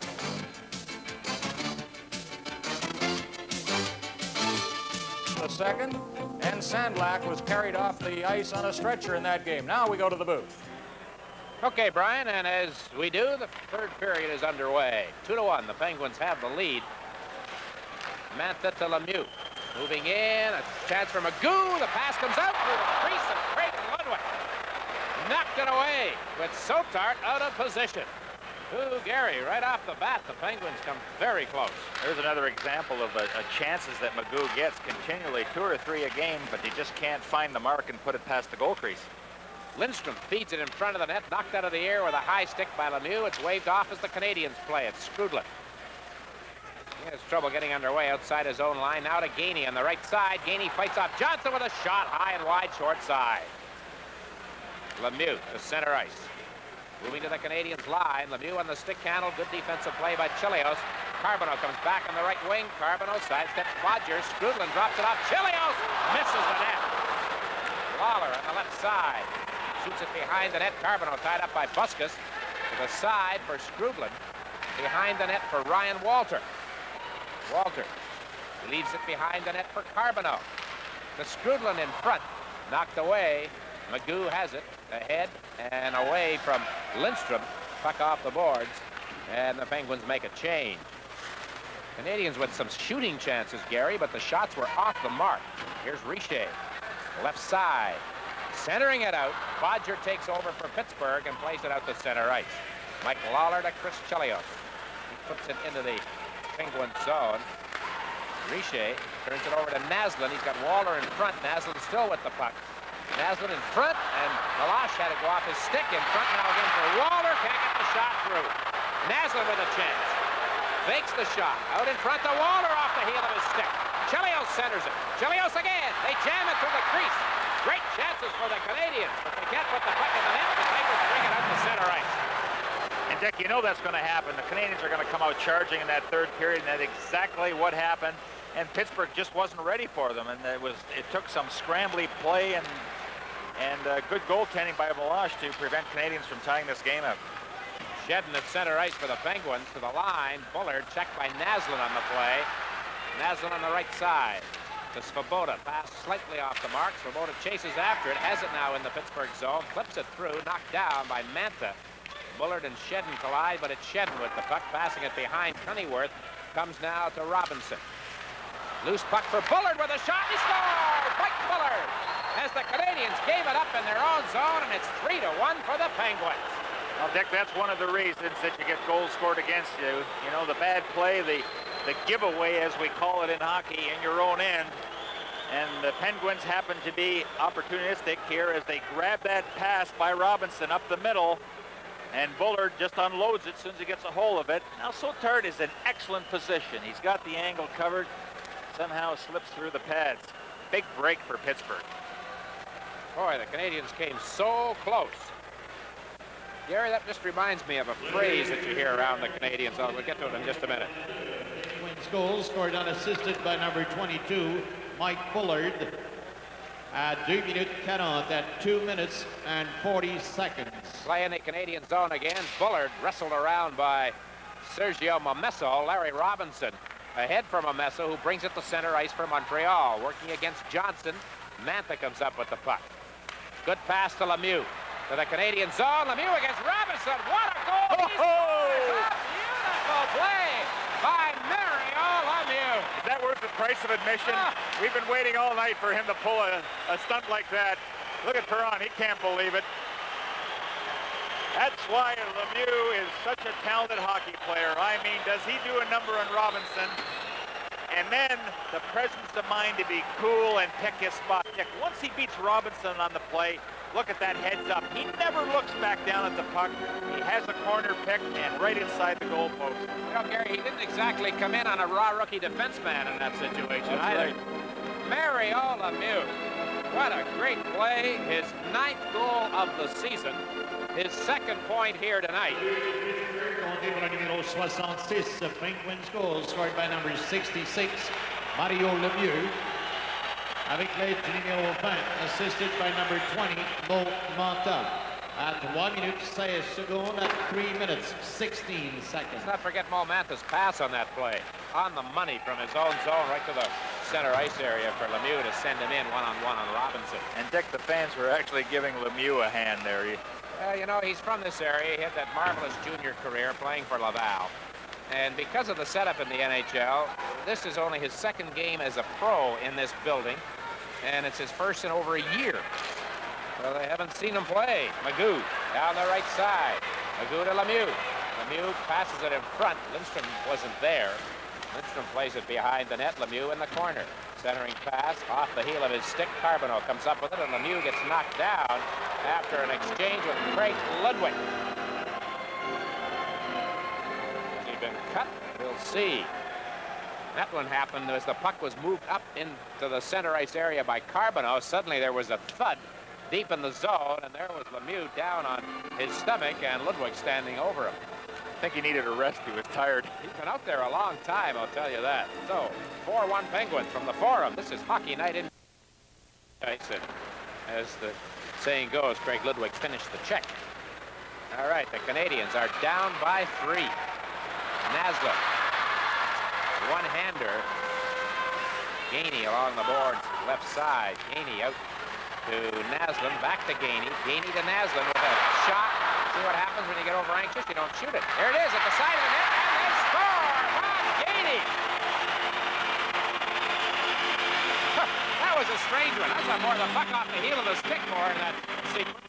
Dick, I think Gainey fanned that also, but, you know, we've seen on at least 4 or 5 occasions the Canadiens had excellent scoring chances in the slot, players fanning on it. Now watch that puck come right back to Naslund again and just dribbles across the crease.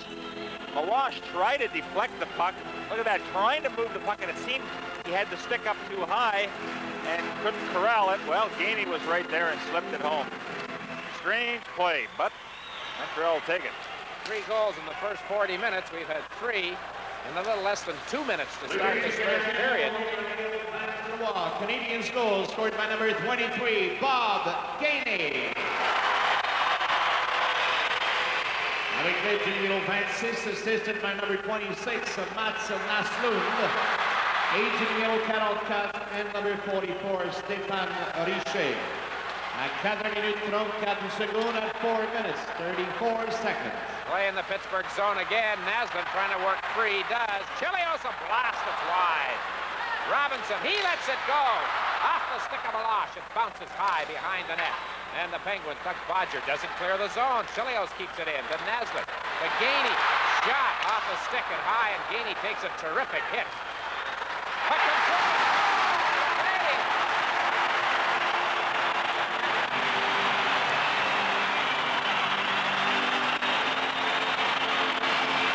Well, the little guy, that's Naslund. He got in front of the net. And all of a sudden, the Canadiens have got a little spark going from him. Looking in front of the net, Naslund. He's working his way and causing and setting up the screen. And Robinson just overpowers on this shot. There's no way that Meloche could see it. Perhaps in that play, Dick, Meloche should have come out in front and come out of his crease a lot more so to get a view of that shot by Robinson. Larry, you got to know that Gary, you got to know that Larry is a little steamed after what Lemieux did to him. And he comes back with a goal. One way of doing it. Larry Robinson. Avec l'aide du numéro 23, assisted by number 23, Bob Gainey. Et le numéro 26, and number 26. Again, Ryan Walter with Carbonneau to Walter with a shot. That didn't miss by much. It's off the corner, down into the Canadian zone as Robinson gets to it. Behind the net. Interception by Lemieux, and his shot is wide, and the Canadiens are lucky there. Sheldali shoots it past Johnson, and Meloche stops it behind the net. That's a couple of passes up the middle that Robinson's passes have been intercepted. Here he is again with the puck at his own line. Now it's Carbonneau. Canadiens on a line change. McPhee after it, bumping with Mantha. Momesso comes up with the puck. Momesso spun around by Johnson. Bobby Smith has it along the boards to Craig Ludwig with a shot that's wide. Not by much. Svoboda intercepted by Mantha, who feeds it to center ice too far for Magoo. And this will be an icing call against the Penguins. So we've had goals for Pittsburgh by Bullard and Lemieux at 2:40 and 3:16. For the Canadiens, Gainey and Robinson, 4:34 and 5:28. Live on CBC Hockey Night in Canada. Hey, Brian. Yeah? Got a lot more room without that wall. Oh, yeah, I know. Sorry I'm late, guys. Hey, where you been? I just got back from the doctor's. Oh, yeah, any excuse to get out of work. No, it's Nancy. Everything okay? We're gonna have a baby. Hey, that calls for a beer. Yeah. Let's call it a day. Here's to the new father. Hey, here's to 3 new uncles. 'Cause it keeps on tasting great. Interesting, Dick. Right now, Bob Berry has called a 30-second timeout. And reason why is that Canadiens are putting on the heat. And I think one of the areas, or a couple of areas that he wants to talk about, number one, the points aren't being covered. The Canadiens, it's like a shooting gallery out now. So wingers, you have to pay more attention to the point and also the slot. Look at how many times in this third period that the Canadiens have been wide open, about 15, 20 feet in front of Meloche. So those are two areas that are going to have to tighten up on. Not a bad call for a timeout by a coach when the team is starting to come back. Jean Perron's Canadiens fell behind 4-1 early in this third period. It's still fairly early in this third period. 6:38 gone. We're back to a one-goal hockey game. It's Pittsburgh 4 and Montreal 3. The Penguins had the worst road record in the league last year, Gary. They had only 7 wins and 2 ties. 18 or 16 of a possible 80 points. Here's Green. Shot blocked. Here's a race for it. Terry Ruskowski moving in. Ludwig giving chase. Sotard is down and out. Ruskowski's centering pass was blocked. Sotard's back. We got a penalty call on Mike McPhee. And he's got to watch out before he gets another one. Or Bobby Smith gets another one, because McPhee reacted, and often the referee will nail a guy. And they are now up 1 in the manpower department with the face-off in the Canadian zone. Carbonneau down on his knees, but Lemieux has the puck. Bodger at the line.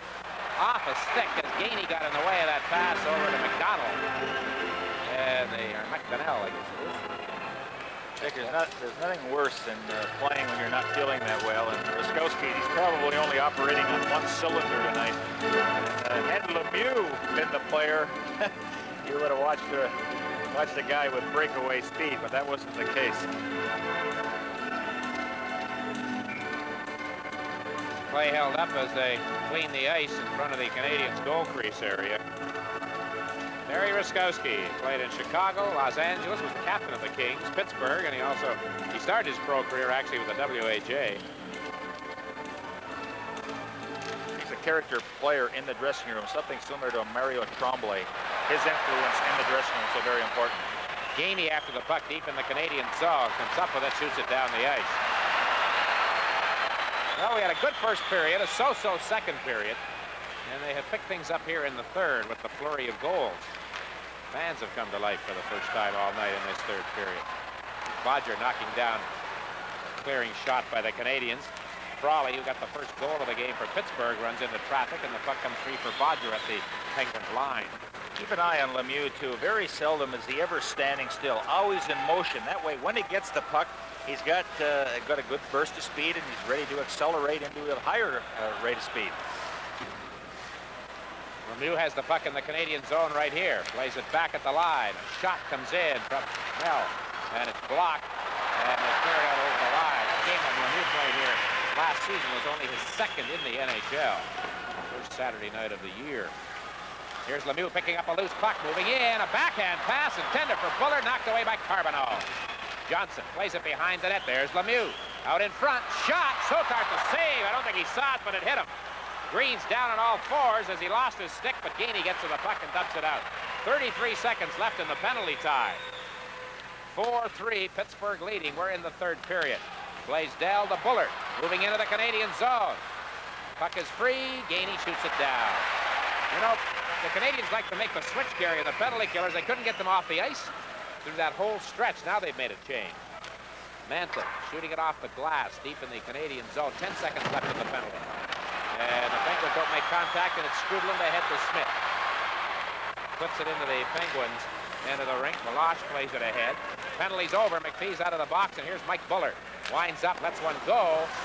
Sotart punches it with the blocker into the corner, and the Canadiens clear it out to center ice. So with 9 minutes gone here in the third period, it's a one-goal hockey game. The Penguins lead. Canadiens weathered that power play storm. Puck in the Canadian zone for Mike Lawler. Ahead, Bobby Smith. Mike McPhee to the Pittsburgh line with a shot off the stick hand of Meloche and then off the glass. Chelios, his pass deflects behind. Smith from the left wing, a weak shot. It bounces high in the deflection, and the Penguins were going to bring it up, but it's ruled high stick from one player to the other. Same team. Whistle 2 seconds left in the third period of this hockey game, with the Penguins leading by 1, 4-3. In the best period of hockey from an entertainment standpoint so far this evening. Naslund behind the Pittsburgh net. Out in front. They don't make contact with the puck. Simpson cleared it to Shedden. Across for Ruskowski. He's got Simpson cutting to the front of the net. Puck is flipped back, and Naslund comes up with it for the Canadiens. Naslund to Svoboda on the right side. Out in front, blocked by Johnson, who hung tough defensively for the Penguins. Shedden. Cross for Ruskowski. To the Canadiens line. They crisscross. Shedden with a backhand chance. Sotart makes the glove save. And we'll have a face-off in the Canadian zone. Now we have another NHL update for you. Here's Brian. Third period action at the... Bodger with a shot that bounced and didn't miss by much. Puck at center ice. Messo knocks it down. Tries to send Carbonneau in. Lemieux and Carbonneau. Now it's Bodger deep in the Penguin zone. 4-3 Pittsburgh.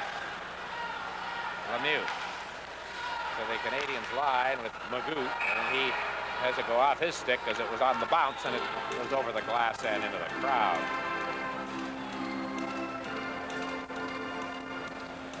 You know, during the second intermission, I had an opportunity of talking to Eddie Johnson, the general manager of the Pittsburgh Penguins, and he mentioned what they need is an offensive player. And we have update again. Here's Brian once more. Well, once again, the Leafs let the game slip perhaps out of the way. We'll see what happens here on this play as the Flames come back.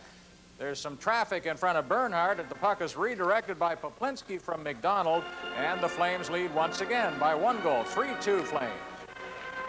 Just to finish that thought, Dick, he was looking for an offensive defenseman. You know, it's kind of strange that he would mention that because he had Randy Carlyle, who certainly is very offensive-minded, and got rid of him.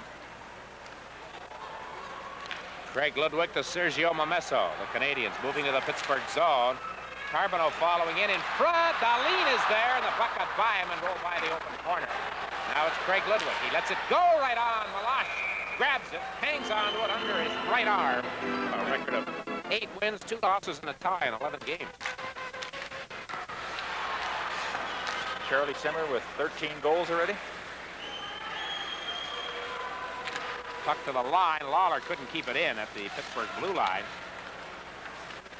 Moving up is Manta across to Cunninworth, who flips it high. Sotart grabs it, shovels it off to Chelios. Valverde runs into traffic. It's out over the line, back in again, and the whistle stops the play. So we have 8:35 remaining in regulation time, and the Penguins continue to lead by 1. If you're a young Canadian thinking about where you're going, you're beginning to see the obstacles. The high cost of university, the difficulty of learning a high-tech trade. Think about the Canadian Armed Forces. We need you. We'll help you get a degree or learn a skill and guarantee you a job. Visit a recruiting center and talk to us. It's your choice, your future. The Canadian Armed Forces. Penguins leading here. The next win for this team will be win number 500 in the history of the franchise, which may or may not get noted in Pittsburgh. Tough sell down there. Attendance picked up last year. I credited Lemieux with that, but they are still a long way from being home free. Golly, all the years this team's been in the league, Gary Hoffman, and, you know, the question is, will they survive in Pittsburgh? And here they still are. Right. Fee battling along with Naslin trying to get loose, hauled down by Mantha, and we get a call here was played against the Montreal Canadiens when expansion began in October of 1967. Here's, I heard a whistle. Robinson over to Chilios. Back to Robinson. Robinson, Naslin missed the pass, and the Penguins clear it out to center ice. Larry Robinson to Naslin. One hands it over for Richer, who's on the power play.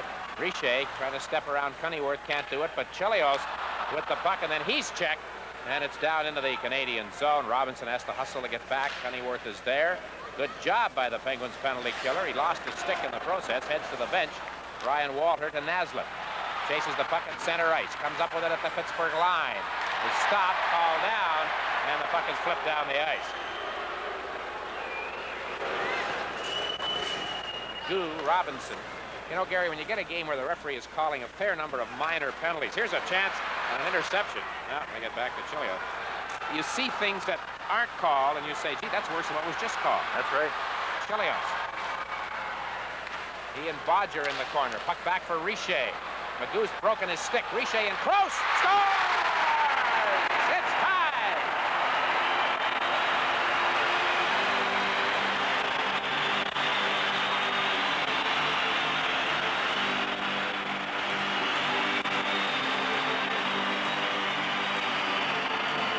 We have an injured player in the corner. Is that Bodger? Yes. I didn't see how that happened, Dick, but he must have taken the check. In any event, Richer certainly made an excellent play, but Magoo was without a stick. Now watch, it's impossible to check somebody without a stick. Chelios really got the elbow up against Bodger. There you see Magoo without the stick, and makes the rest look easy off the post and in. But see, there's a case right there. Perhaps a penalty could have been called in that play.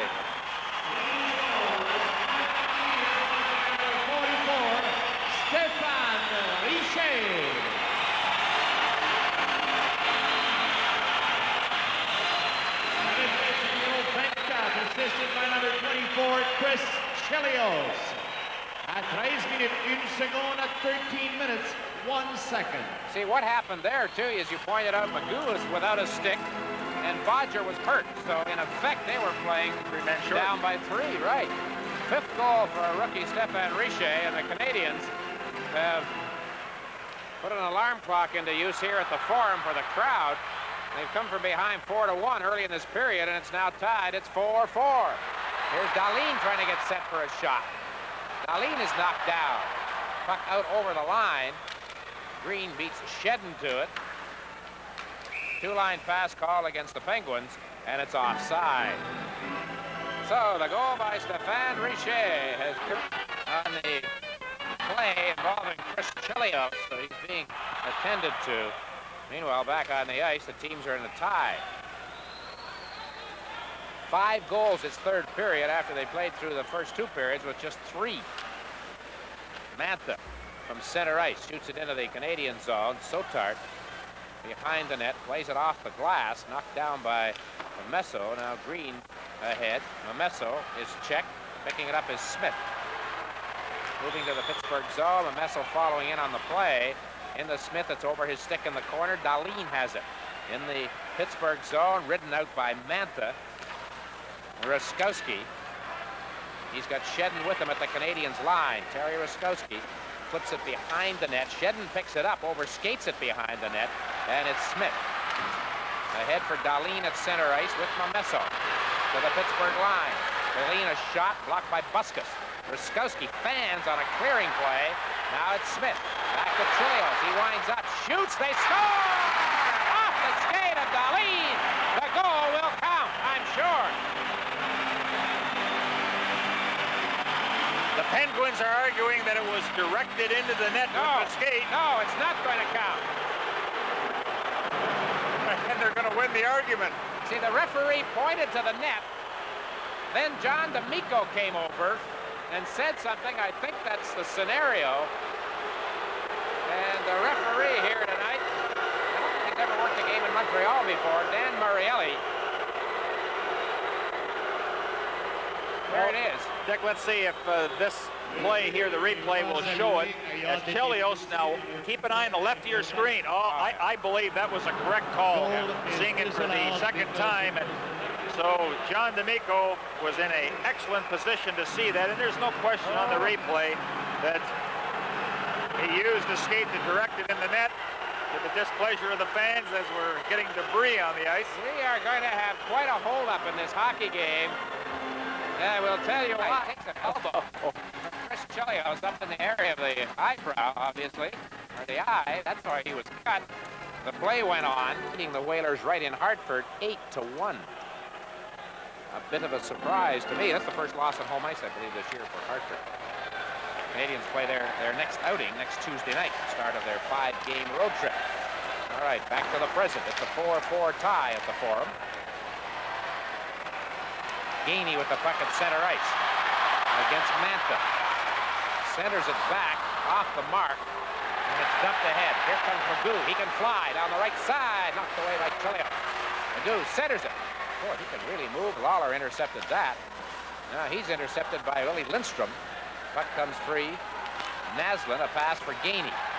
Gainey to Carbonneau. Off his skate at the blue line, delayed offside, and is called against Montreal. I remember Willie Lindstrom, the first time the Canadiens ever played in a game against him, it was Tuxedo Night. Bob Gainey was there for the Canadiens in Winnipeg, and Lindstrom scored 3 goals as the Canadiens were beaten rather soundly by the fledgling Jets, first year in the NHL for that team. I asked Bob Barry if he was going to use any checking lines or any specialty team assignments. He said, no, we're not blessed with the likes of Gainey, where we can concentrate and try to neutralize a particular player. Gainey just stands out as being one of the best in that particular role. Puck in the Pittsburgh zone for Ryan Walter. Bobby Smith, Mike Bullard. Smith sends it through the crease. Robinson keeps it in. Walter in the corner. To Smith behind the net. To the side. It's loose. They shoot. Malash off Ryan Walter. A big save. Bullard to the Montreal line. Play broken up by Svoboda. At center ice, Bullard fell, and so the Penguins have to wait, but they don't. Bullard's, you can see he's frustrated. He whacked at the puck. As it went over his head into the Canadian zone, he was trapped well in offside on the play. Gary Gilles-Malache has just made his stop of this period, I'll tell you, off Ryan Walter from right in front. I think what's happening now is the Penguins are really backing up over that blue line. You know, when the Canadiens carry the puck, they have to close the gap between the forwards and the defensemen and not give the Canadiens as much skating room. And it just results in good scoring chances. Here's the action again as Ryan Walter cruising in right in front of the slot. Malash makes the save. So a little more communication as far as the Penguins are concerned to stand up. Richer lost his stick as he broke in over the blue line. Now it's Naslin picking up the puck. For the first time in the game, behind their own blue line, the Penguins are running around. Gary, here's Richer trying to one-hand it to Naslin. Does. Naslin, a centering pass blocked by Manta. Bodies are falling. The crowd yells. No penalties called, and the Penguins bring it out. Shedden at the Canadiens line with a long shot that's grabbed by Sotar. Green. Fee is stopped. Green runs into Shedden. Heavy traffic along the boards, and it's flipped out of play in the area close to the Pittsburgh bench. And again, the referee draws the ire of the crowd. Well, you know that every time a Canadian player is checked or knocked down, that the fans are going to holler and scream. I think they're going to test the referee now and see if the crowd can draw a penalty. And that's a tough situation to be in a referee, you know, in a home building. Stefan Richer with a goal and an assist in this hockey game tonight. That's one of the reasons the crowd yelled right there as he was dumped.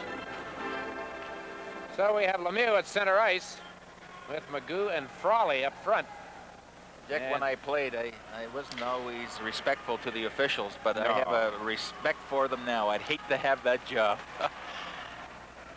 Nobody likes them. Chelios knocked out a shot. Puck is out to center ice for Bodger, who golfs it back in, and Magoo was trapped on the play. Penguins called on the offside. And the faceoff will be in the area of the center ice red line. 3.5. Buskus at his own line. Pittsburgh's had a couple of ties this year. Shot behind the net.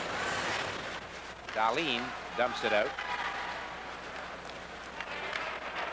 Here's Lawler at center ice. Gloved ahead. Should have. No whistle there.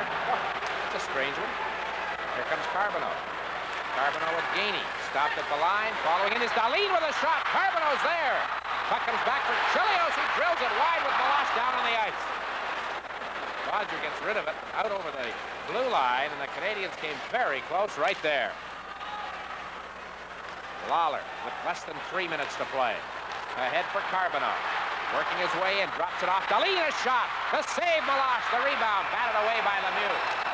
And we have got here a penalty against the Penguins. Shot and try to get it on Meloche. Possibility of a rebound. And going into this game, he led the Canadiens with shots on goal. In their first 10 games, he had 31. Philadelphia has beaten Quebec 5-3. 2 straight losses for the Nordiques, who have been off to that great start. The Flyers are impressive. There's a shot by Chelios that got through, but on a bounce, so it didn't have much on it. And the puck is shot down the ice by the Penguins. Naslin at the blue line. Cross for Richer against Mantha. Puck comes back out as it hit Mantha. Naslin. Ooh, there's Richer knocked down by Cunnyworth. Although he ran into Cunnyworth to start it. Here's Richer with the puck now. To Robinson, right on, and Meloche makes the save. And who was in front of the net there? Ryan Walter. He really worked himself in front. I don't know how Meloche was able to pick that one up. 1:15 left in the penalty. Less than 2 minutes remaining in regulation time. It's tied 4-4. Naslin, a cross-ice pass, bounces to Richer in the Pittsburgh zone. Along the boards, Richer dumps it into the corner for Bobby Smith. Smith waiting, looking, now plays it back. Skates back, across the ice for Robinson. Robinson, back into the corner for Smith. Smith to Chelios. They're trying to get set up for a shot. Smith lets it go. It's blocked in front by Johnson. And Johnson is checked from behind by Naslin. They fall on the puck, and the whistle goes. And the crowd started to get on the Canadiens for not the shot. Fake it. And Meloche makes the save. You know, Rick Green scored 1 goal last year, Gary, in 77 games.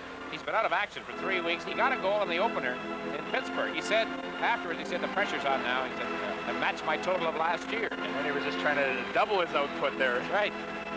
But again, the Canadiens are getting a lot of shots from the point. This is one area where Pittsburgh has not been very good, especially in this third period. The Canadiens time and time just unloaded from the point position. 36 seconds left in the penalty. Hannon and Smith set for the face-off to the left of Meloche. 34-22, the shots on goal so far in the game.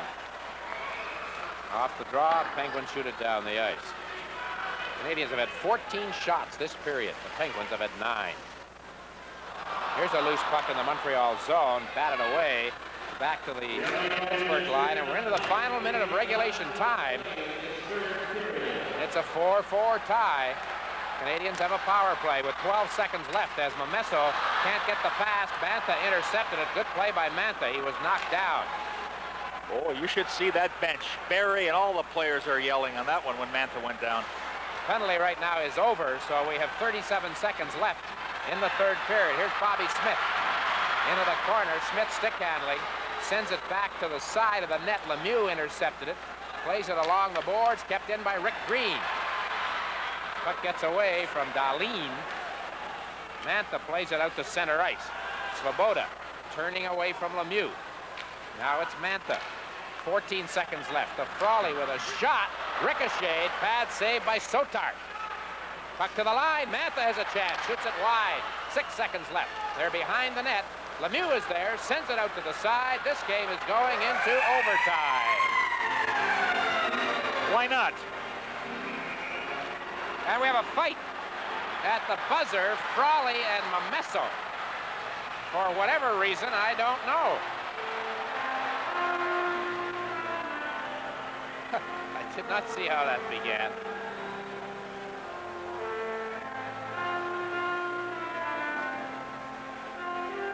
We haven't even had a semblance of a fight in this game tonight. The buzzer goes, the siren goes rather, to signal the end of regulation time, and we get a fight. This is the reason why, how it all began. Meso leaves his feet as he sideswipes the Pittsburgh player, the ex-Blackhawk, Dan Frawley. So they'll likely sit out the overtime. So it's 4-4 after 3 periods. We'll return with overtime in just a moment.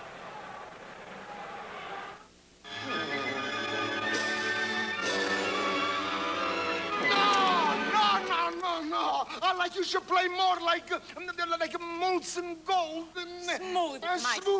Smooth, huh? The end of a third period, we're digging their skates into the crease and making it tough for their opposite number to come back without the ice being flooded. So now they stay where they were for the third period. Overtime underway. 5 minutes or first goal wins. Interception in the Canadian zone by Lindstrom. He's been in overtime before. Lawler at center ice. He hasn't been in overtime before in the NHL. Puck shot behind Meloche. Naslund chasing after it with Johnson there. Now here's a chance for Naslund. Naslund trying to get a shot. Does. Meloche with a bad save. Left leg. And it's dumped down the ice into the Canadian zone. No icing is the signal from the linesman. Chris Chelios has it with Lindstrom watching him. Chelios to Naslund. Naslund checked by Lindstrom. Swedish connection on that far side. Players fall. Buskus for Pittsburgh. Dumps it to the Canadian zone for Chelios. Lindstrom has it, and Lindstrom hoists it back into the Montreal zone. Pass over the stick of Naslund. A minute gone in overtime. Again, no icing, say the linesman. Bodger has it behind the net. Ruskowski ahead for Shedden. Shedden moves in with a shot off the stick of Green, and it's over the glass into the crowd. I can never get over, Gary, when I see overtime either in this building or in other buildings around the NHL, how many people leave when the third period's over? Don't they know yet that the rule is in? They should by now. Of course, with Bob Berry now, he wants to make sure that his team plays the type of overtime period where they're not going to get caught. I mean, it's good to be aggressive, but in the overtime, you have to be a little careful and not be over anxious and have everybody in there forechecking and leave yourself vulnerable for that 3-on-2 break. Rick Green in his own zone to McPhee on the left side. Ahead for Richer with Walter to the line. Leaves it for Walter, can't get the shot away. Richer has it behind the net. Stéphane Richer swings it out in front. Rick Green is in deep. Richer is pinned by Mantha, and the Penguins shoot the puck down the ice, and this time it will be an icing call against Pittsburgh. Boy, it's not very often you see a defenseman like Rick Green, who is that defensive defenseman that we talk about, get in right to the goal crease, but he moved in from the left point position when Richer had control of the puck behind the net. There you see the time remaining and some of the animation on the brand new scoreboard that hangs over center ice at the Forum. Dick, if I may comment on what you had just said, you know, it's all right for a defenseman to go in as long as there's a forward backing him up. Now, when it becomes a problem is if a forward doesn't size up that situation, and so now you only have one defenseman back, and that's where a team normally gets into trouble, but nothing happened on that particular play. Bullard and Bobby Smith set for the face-off to the right of Gilles Meloche. 4-4 tie. We're in overtime at the Forum.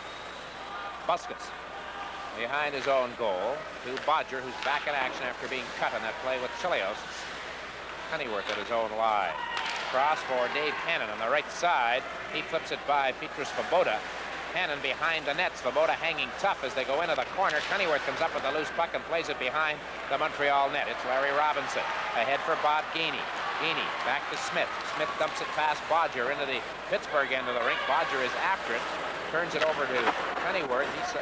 Robinson ran into him as the puck is down inside the Canadiens line. Svoboda backpedaling now to Bobby Smith. 2:39 left in overtime. Svoboda catches up to it into the Pittsburgh zone for Gainey with a shot. It's blocked, and Bullard comes up with it. There are 4 players lying on the ice, 2 from each team as the Penguins bring it out. Lindstrom moving to the Canadian zone. Lindstrom a shot right on. Sotart the save. No goal. The puck's in the net, but it's batted in, and it won't count. And I think that was Mo Mantha. There was was a former Winnipeg Jet threesome involved. Lidstrom, Mantha, and goaltender Doug Sotart. They were all teammates in Winnipeg a couple of years ago. What a night for the referee. Gary, you said it. Dick, how come paper is being thrown on the ice? Yeah. You can see there's no question about that one, as it was gloved into the net. Only a blind man would have missed that one, but the referee was right on the spot. But a good play by the Penguins heading for that net, and there you see Mantha. That's called a dunk shot in basketball. Don't knock it. Give him credit for giving it a shot. Absolutely. So Don Morelli will remember for a while, I think, his first game at the Montreal Forum, or this game anyway. It is his first, I'm not sure. Deuce is wild on the time clock. 2 minutes and 22 seconds left in overtime. So we've had a situation here tonight where both teams have put the puck in the net with the score tied 4-4. First Montreal, then Pittsburgh, and in both cases the referee ruled no goal. Don't see that very often. Lawler behind his own net to Chelios. Ahead for Carbonneau. Flips it into the Pittsburgh zone. Ryan Walter after it, bumping with Buskus. Lawler at the line in trouble, and it's offside, and perhaps fortunate for the Canadiens it was, because Lawler was out of position. They've only won 2 games in the history of their franchise here in Montreal. You'll take the point and run. Both teams have been credited with 1 shot in overtime. Here comes Richer. He'd like to get another one. Pucked off his stick, and Simpson plays it across for Shedden. Pass at center ice intended for Ruskowski. Gloved ahead from Craig Ludwig to Bobby Smith. So we will have a face-off in the neutral zone between the Montreal line and the red line. Also, a minute 6 left. Also, Dick, it's start of a long road trip for the Montreal Canadiens, and I'm sure they'd like to leave it on a very positive note. Now, the positive aspect of this game is they've come back from a 3-goal deficit, but they'd certainly like to start it off with a win before they start the next 5 on the road. We're into the final minute of play in overtime. McPhee has it. McPhee to Smith behind the net. Smith tries to center it. There it is at the side of the crease, and Meloche falls on it and hangs on with the big glove hand. 52 seconds remaining, and there will be a face-off in the Pittsburgh zone. Gilles Meloche, it's been a long night for him. He has faced 35 shots.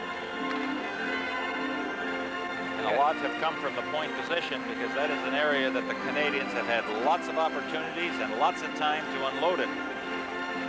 For one night out in Oakland, it's the only time I think I ever saw a goaltender, Gary, get a standing ovation from his home fans when he was scored on. But the Seals had a 2-0 lead on the Canadiens. It should have been 10-2 for Montreal. It was only Meloche. In the third period, Evan Cornway had 2 breakaways, scored on both of them, and he tied the game. And after they made it 2-2 with the shots, about 35-12 or something for Montreal, the fans stood up and gave Meloche a standing ovation. It was really something. Well, we get a delay here. Ruskowski comes off the bench. 52 seconds left in overtime. And on the face-off, it will be Lemieux and Carbonneau. False start. Another false start. Carbonneau wins it. Back to Rick Green. A shot. Meloche to save. The rebound off the edge of the post. Naslund. Lemieux intercepts Gainey out in front, and the Penguins will clear the zone. And what a great chance for the Canadiens as Carbonneau beat Lemieux in the face-off. 35 seconds left. It's back inside the Pittsburgh line. Mantha head to Lemieux. Interception by Gainey. Moving into the zone. Offside. Naslund scrambled to get onside. There's Mats lying on his stomach at the blue line, but he couldn't quite make it. And the faceoff will be in the blue line area. Yeah, Dick, Bob Barry said that Lemieux is turning out to be a real all-round player, and that's why he's out there taking the faceoff. But he lost the draw cleanly, and that puck just glanced off the goalpost. So close call for the Penguins.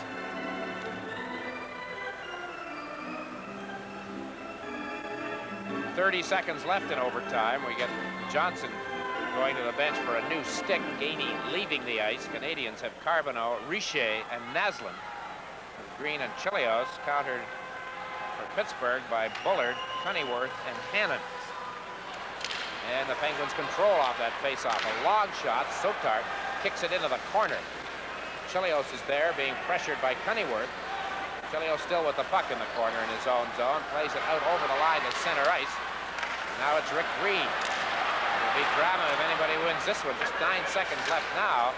And Naslund tried to knock the puck free from Johnson. Almost did. 4 seconds. It's cleared ahead. And this one is going to end in a tie. The Pittsburgh Penguins had a 4-1 lead into the 4th minute of play in the 3rd period, and the final score is 4-4. Doug Sotard and the Montreal Canadiens came from behind. Another example, Dick, that there isn't any lead that's